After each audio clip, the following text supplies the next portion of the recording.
Villawood Properties, premier partner of the Riverwood Football Netball Club.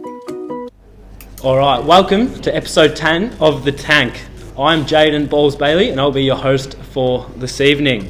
On tonight's show, we will review all the results from the weekend's big clash with Riddle, and we'll also speak with Skipper Brent Swallow and 50 gamer Matty Smith. 60 seconds with Feats will return and we'll bring you up to date with all the news and events at the club. Before we get into the show, on behalf of the Rupo family, we'd like to send our best wishes to Brett Chambers after his surgery last Tuesday. We hope to see the great man back in action shortly. Okay, it's on with the show.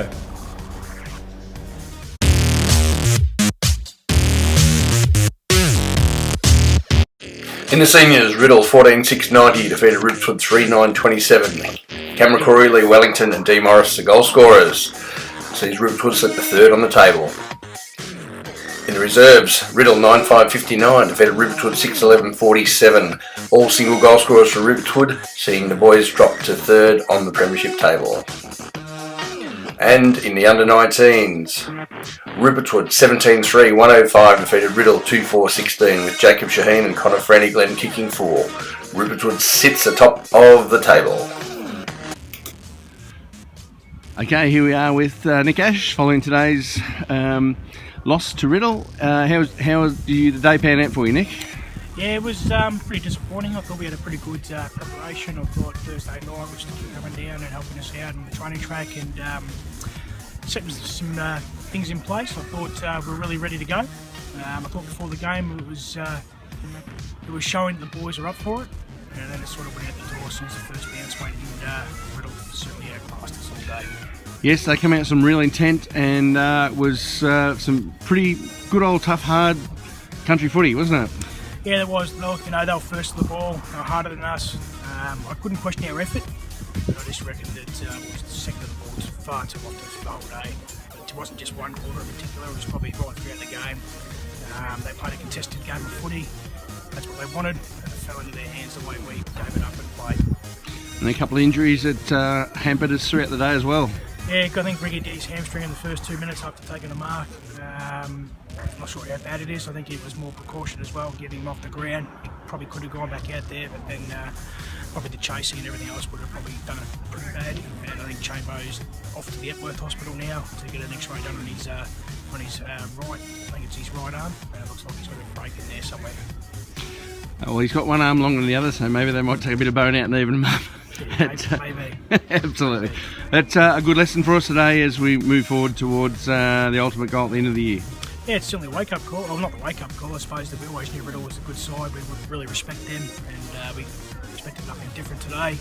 And they certainly gave us a football lesson. I know we'll go back to the track on Tuesday night. We'll obviously go over the game itself, what we didn't do well, what they did well, and certainly work on things next week with the big game against Lansfield. We live and learn and we move on to better things, eh? Certainly do. Beautiful. Thanks, Nick. No worries. Alright, it's taken a bit of time to get him on the show, but tonight we have the skipper, Brent Swallow. Balls, how are we? Very good. You weren't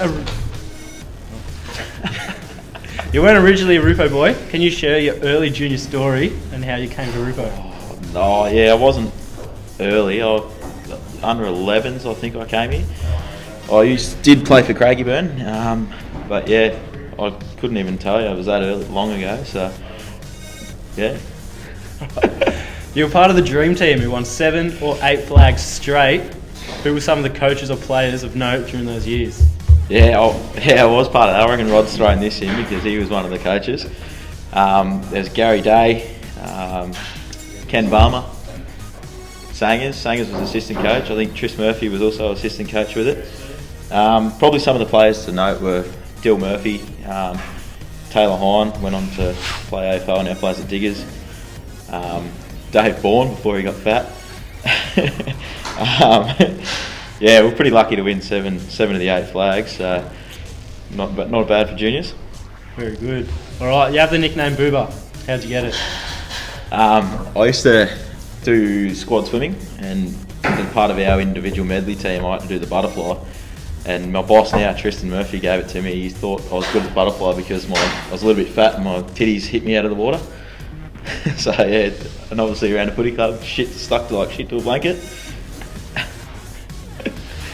Alright, you've won some B&Fs at the club along the way, eventually winning the Bowl Medal 2016. Must have been a really proud moment for you. What did it mean to you? Yeah, it was. I don't really reflect on it at the moment. You probably won't really know until you stop playing footy, I think. But it's nice to get recognised as an individual, but it's a team sport, so we'll talk about it once we win a flag, I guess. You're active in off-field areas around the club and have really embraced our club.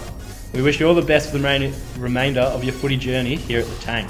No, thanks, mate. Cheers. And before you go, who would you least like to room with on a footy trip and why? Probably Todd Polozak, even though I room with him every year, but geez, he can fart and stink, so I'd have to say him, I guess, or Putty because he's a pig. But Alright, yeah. Thanks for coming on. No worries, thank you. And in the netball, A grade, Riddle 57 defeated Ripwood 42 with Hannah Kayne bagging 16 goals and best on ground honours. In the B grade, Ripwood 41 defeated Riddle 21 with Hannah Kayne again scoring 18 goals and best on court was Emily Katona. In the C grade, Ripwood 38 defeated Riddle 27 with Danielle Scudamalia 16 goals and best on ground performance. And the under-19s, Ripwood 55 defeated Riddle 26 with Holly Bates scoring 33 goals and Danielle Scudamalia best on court.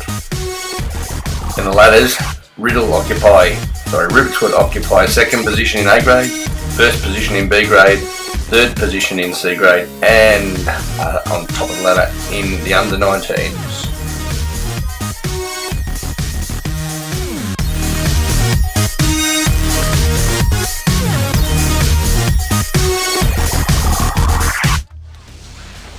Alright, tonight we welcome Matt Smith following his 50th game for the club last weekend. Certainly wasn't the best way to celebrate the milestone. Thoughts on the game?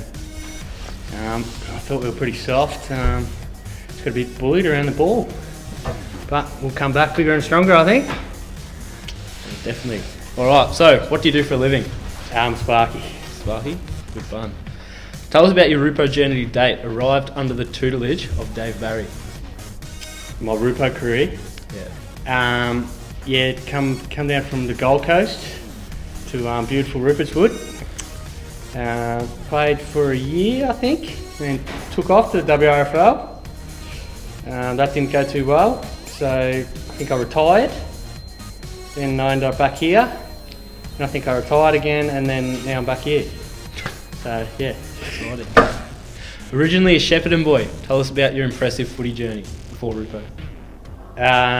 So played for Shep Bears under 18s. I think we won the flag, and then I moved up to the Gold Coast. Played for Southport Sharks for 3 or 4 years, I think, and then back to Rupo. Well, then went to Rupo. Yeah. How'd you get the gig with Southport? Is there a story behind that? No, just luck, I think. All right, you got married last year, mate. Any little shrimps on the way? No, Not yet. not that I know of. And finally, what's your expectations for the rest of the season? Hopefully we can pull our shit together and get a flag. Then I can retire again. Hopefully. All right, thanks for joining us, Matty. Thanks, pal. Morfab Engineering, platinum sponsor of the Rippertswood Football Netball Club. Pinnacle Print Group, platinum sponsor of the Rippertswood Football Netball Club.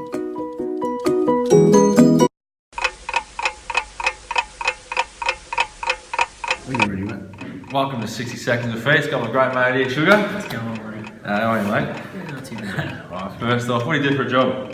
Chippy. You're a chippy, you alright? Yeah.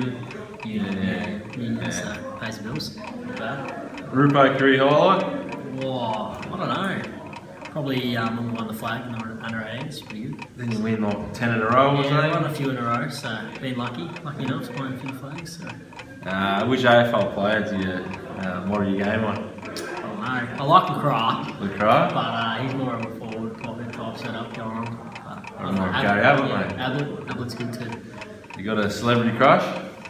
Eva Mendes. Even Mendes. Spicy girl. Where would you like to go on a footy trip? Brisbane. No, I don't know. Wherever the boys want to go. I'd like to go to New Zealand actually. Footy trip for New Zealand. I reckon it'll be alright. Something different. And one player after siren to win to kick goal, who would you choose? Booba, I reckon. Uber? Yeah, that's pretty good choice. Alright. Alright, don't forget, the dinner dance is on July 28th. Make sure you get your... I'm going to start again. Don't forget, the dinner dance is on July 28th. Make sure you get all your tables organised and booked, as there are limited numbers left. See Lauren as soon as possible. The Rupo Bonanza is on August 11 with $8,000 in door prizes. Make sure you get to see Muzza to secure your ticket, as they're selling out fast. After the final credits roll, stay tuned as we're sharing a special feature to present more information on our corporate partners and their businesses. Make sure you see them back. I said that wrong. Make sure you back them, as they are crucial to the survival of our club. Okay, that's it from the tank for another week. Stick around for RDFNL Footy and Netty shows with Tara and Yeendy.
G'day and welcome to another massive edition of the RDFNL Footy Show. Well, thanks to our friends at On Time Delivery Solutions. I'm Yeendy. I'm joined by Tara Murray from the Star Weekly. Massive round of footy that we've got coming up this weekend. It is, and you'll be the one out there. I'm actually going on leave this week, so get away from the footy, but I'm sure I'll still hear plenty about it. I bet your bottom dollar you'll be watching the scores on the team app or something like that. You'll be getting updates throughout the day to probably from coaches and committee members to get stuck into who you've tipped and who you haven't tipped. I think that's pretty standard. Everywhere we go, someone's copying flack. I do cop it from a few clubs actually. I'll go down to grounds or I'll get messages go, why didn't you tip this team, why didn't you tip my team? So all good banter, but it all works out in the long run. I know the message from Wallen that was put to you over the weekend was look up where Wallen is on the map. So I don't know what that means, but Yeah, I'm pretty sure there was a little bit of sledging there, but all in good humour as we turn our attention to this weekend. And we got the Sunbury Kangaroos playing host to Broadford. A big game for Sunbury as they try and get their season back on track. And I should say only get their season back on track, but bounce back from last weekend. It is. It's a big game. Well, you've got the two Kangaroos down there, so obviously it's an interesting match with that. But I think Sunbury will be too strong. They're playing one of the lower sides, and Sunbury has managed to defeat these lower sides on the ladder. Obviously, they've struggled at times against some of the higher grade sides, the higher ranked sides. But they do have a little bit more depth than what Broadford does. So it's going to be interesting whether Broadford has a reserves as well. They have been a little bit up and down with fielding their reserve sides, especially when they've been away from home. So if they can get a reserve side up, they'll be pretty good there. For Sunbury, it's just about making sure they can get this win on the board and to keep their small finals hopes alive. Would like to see one Aaron Skip Bray running around in the seniors. I know he played pretty well last weekend in the reserves, kicked a couple of goals and did some pretty good things there. But that's I think that's the unfortunate state with Broadford. But it's great they've been able to get them on the track. Hopefully they can do it again this weekend. It is, hopefully, and that's what you want to see. You don't want to be seeing forfeits from any side, whether it's across your 19s, your reserves, your seniors, or even your juniors. You want to see every team getting the opportunity to run out each weekend. So fingers crossed that Broadford has enough players who will make the trip down to Sunbury. Sunbury Kangaroos need to conjure up something special here to really make a statement and get their season back on track. And I'm probably looking at players. Who is someone that probably hasn't performed to the heights that you think this is going to be the game where they're going to step up? Look, they've obviously got a number of good players in that midfield. Probably you look at Ty Cuff's one, who finished second in the Bowen last year. I think it's the second time he's finished second in that medal. Yep. So we all know what he can do. We probably haven't seen that consistency as what he had last year. But you look at others in the middle. You've got John Corso, you've got Mitch Streif who can play forward, and in the midfield. You look down forward, you've got Josh Burgess who he's kicked I think 8 goals a couple of weeks ago. So we've seen what he can do. You've got players that have been in and out of but they're really good form. It's about that more consistency. What about Brenton Sutherland? He's been in some great form this year. He has. He's sort of taken over the lead role there in the ruck at Sunbury. He was a little bit in and out, obviously, with Jamie Cuff the last few years, but Brenton's taken that on. He did miss a few games with injury, so that did set him back a little bit, but he's definitely the number one ruckman down there at the Sunbury Kangaroos and can dominate a game. Sunbury Kangaroos to be too strong in this one, do you think? Definitely. We'll look ahead to the next game. We've got Romsey and Wallen. This is a blockbuster. This could be quite an interesting one. If we see the form that Romsey had last week, then they could quite easily take it up to Wallen. I think Wallen will be too strong. We've seen what they can do, even when they're not playing great football. They've had one bad result. Even when they're not playing their best, they're still getting the wins. Obviously, we saw against Wood and Heskett, not the best conditions, and it was a 20-odd point win, but they're still getting the wins, and they're sitting on top of the ladder for a reason. Yeah, exactly. The thing that still appeals to me about Wallen that probably goes against Romsey is that Wallen kicked 10 goals on the weekend. They had 8 players share those. On a standard week, if they're kicking a dozen goals, 15 goals, they're still getting up to 10 players, maybe even more, kicking goals every week. So they've still got more avenues. And that's one of the biggest strengths of the Magpies, and they're probably one of the best at the competition of that. They don't rely on one goal kicker to kick 6, 7 every week. They've got different guys popping up. You might get someone kick 4 or 5 and one week, and then it's someone else the next week. So for them, it's about that. They've got that spread across the board, and it makes them very dangerous because it's hard to. If you shut down one player, you've got someone else who will step up. What about for Romsey? Look, for Romsey, it's just continuing what they've done. They've had 2 good wins across the board. So, and they're sort of showing Jack O'Sullivan is dominating out there. We all know how good a player he is, and he's been their best player this year. So if they can actually take it up to Wallen, at least make it competitive for 3 quarters, and even take it right up to them for the final quarter, it would be a good result. Talking about the Wallen faithful on the weekend, one of the players they said they're not really looking forward to playing against is Aidan Tazari, and they have a great respect for what he's able to do on the footy field in the back line. It is, and he can play he can play a couple of different roles. He can obviously play your shutdown defender, but he's most dangerous when he's running off from the back pocket or the half-back flank and getting that run and carry and getting the ball into the midfield and up forward for the Redbacks. I know Interleague, he was one of the most damaging players for the RDFL when he was playing that game, and we've seen what he can do over a number of years. What's your tip for this one? I'm tipping Wallen. Yep. Yeah, I'm finding it tough, but I'm with you. I think Wallen, probably only just, but I think they've... I wouldn't be speaking off the record here, but I know that loss in the round 16 last year, it hurts them, and I think it still does. And going back to the same venue where they lost, that cost them a spot in the finals, I think they'll be keen to lift that little bit more. Definitely, and I think they are a better side this year, and we've all seen that with the results. So I think Wallen might actually do it quite easy. Another big game here. could be quite impressive is Melton Centrals and Diggers Rest. I don't think this is going to be as cut and dry as Diggers Rest just going out and having a solid win. I think Melton Centrals, they might be ranked outsiders to really push the Borough. Yeah, it'll be quite interesting to see where Melton Centrals are compared to Diggers Rest. Now, obviously, they are pretty close in location to two of the three Melton-based teams. In the last few years, they've all been pretty one-sided. Diggers Rest has quite easily dominated Melton Centrals. But Melton Centrals are making inroads, and we're finding that they're getting more options up forward. They're getting that little more depth that they haven't had. And look, if they can take it up to Diggers Rest didn't play well last week. If they put in that performance again, I think it could be a pretty close score. You did your homework during the week and were able to find the name of that gun forward that kicked the lazy 11 goals on the weekend? Yeah, we got Bosco Miskovic, I think it is. Yeah. So a former Deer Park player, and I think he played in at least one of their premierships, and I think they've won 4 or 5 in a row out there. So I know he definitely played round 1, and he was one of the off-season recruits up forward, along with Dylan Weir, which sort of frees up Jimmy Aquilina to play that third key forward. So it gives them a little bit more depth up forward there. So obviously it was good to have him kick 11 goals. You also had Dylan Weir in the goals as well. So they're starting to find those other avenues to goal, which make them more dangerous. Is that forward option, that adds they're already a strong side anyway, but to have Bosco come into the team now and hopefully he stays in for the long haul, does that change the way we perceive Centrals, and maybe they could be more of a threat and perhaps take down a scalp like Diggers? Look, I think they're looking for a scalp this year. We always thought, even speaking with Matt Sproul pre-season, he said, we will be a better team this season. Whether or not we see it in the results is a different matter, because they obviously did have a harder draw. And we're starting to see they are closer against some of these sides that were above the ladder, whether they're in them for 2 quarters, 3 quarters, they have been a lot better against them. So whether or not they get the scalp this week, I'm not quite sure. I think Diggers Rest might be too strong. We looked 2 weeks ago, they knocked off Wallen in quite a pretty convincing 4-quarter performance. So, and they had their best side too, I think, for the year. They had their best side against Wallen, and maybe Lansfield put up a bit more of a challenge on the weekend, and maybe that's could serve as a bit of a reality check for them, just a little bit. Well, obviously, yeah, they got a 100-point win. You're going to take that every day of the week, but it's whether or not you're following all the team structures and the KPIs. So didn't hear it. I heard it wasn't the best win for them. So obviously they'll be wanting to bounce back, and Centrals is who they face this week. Get a little bit of breeze down at Arnold's Creek and look out. It can be a tough day at the office. Lansfield and Rupert's Wood, the Sharks will be looking to bounce back.